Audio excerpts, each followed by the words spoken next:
Greetings to my respected elders, my brothers and my sisters, and to all those who are not yet believers. Bismillahirrahmanirrahim. Alhamdulillah Rabbil Alameen. Ashhadu an la ilaha illallah wa ashhadu anna Muhammadan Rasulullah. In the name of Allah, the most gracious, the most merciful. All praises to Allah, the most gracious, the most merciful. I testify that there is none worthy of worship but Allah, and I testify that Muhammad is his messenger. We send blessings and peace upon the Prophet Muhammad sallallahu alaihi wasallam and all of his followers till the day of recompense. Brothers and sisters, you chase your bling bling, you're chasing your flex.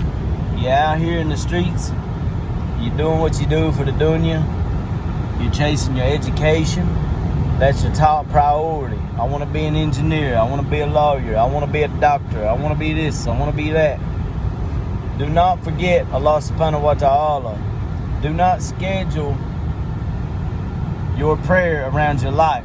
Schedule your life around your prayer. That is the way it should be. Allah comes first and foremost. There's nothing wrong with chasing the things in the dunya that are fulfilling, as far as business and things like that. But you have to keep everything into perspective. This life is a life of glitz and glamour, and it is a life of falsities. It is as short as a dream. You'll wake up tomorrow and realize that you're 40 years old.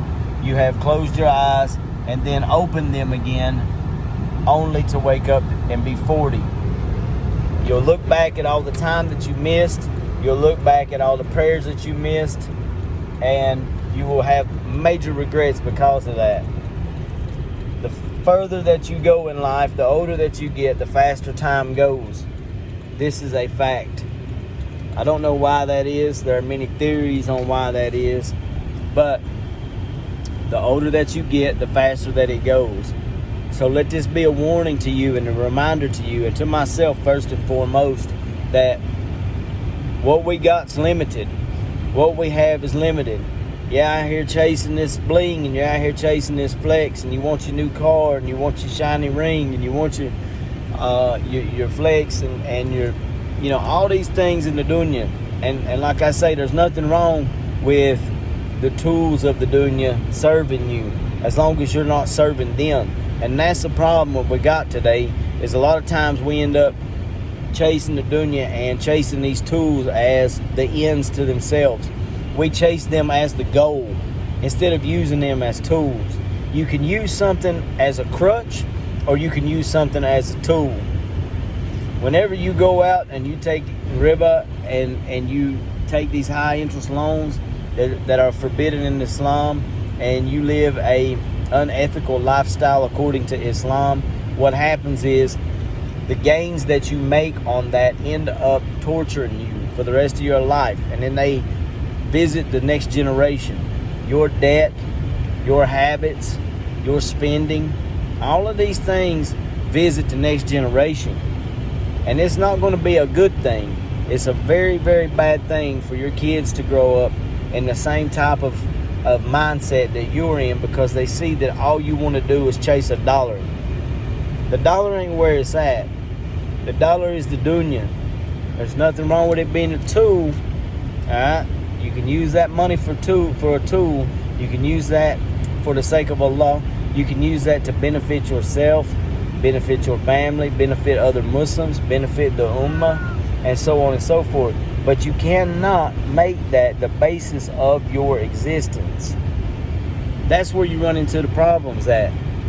You got to keep everything in perspective. And by perspective, I mean you got to remember what your purpose is. Allah subhanahu wa ta'ala says in the Quran that He did not create man and jinn except for to worship Him. So you have to remember that. Your first and foremost priority is to worship Allah subhanahu wa ta'ala. To remember Allah subhanahu wa ta'ala. Whether it be in your salah, whether it be in dhikr, whether it be whatever, man, you got to prioritize that. So all these new things are nice, but it's very easy to start chasing business and forget about Allah to a degree. You know, a lot of you don't really forget Allah all the way whenever we're chasing business. But what happens is is we prioritize that business and we let it stress us out.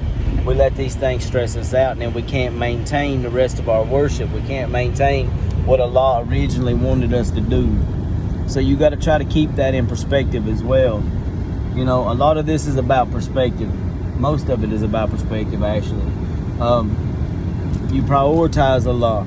The rest of it will come, inshallah. The rest of it will come when it's meant to. But if you find yourself lacking in your Islam because you are busy chasing the dunya, you find yourself lacking in Islam because you're busy prioritizing things of the world, then you better take a step back, because Allah subhanahu wa ta'ala will hit you with a left hook and a right cross, and He will drop everything you think you have. Okay? He will drop it all. Now, there's nothing wrong, like I say, with trying to strive to better yourself, but your situation may not be the situation of somebody else's. Somebody else may be able to successfully run a business because that's set up for them, and they may have been living in the dunya and in Jahiliyyah and establishing this business to begin with, and then they start practicing their deen. But that's not what we're supposed to do, all right? Just because it worked for them doesn't mean it's going to work for you. Don't take a chance on your eternity just to serve the flesh, to serve the things of the world. And like I said, I'm talking to myself first and foremost. So anyway, brothers and sisters, be sure to like and subscribe. Share this content with anybody you think may find it useful. Go over and check out channel membership, inshallah. Till next time, remember that there's one God and only one God, and He alone is worthy of worship.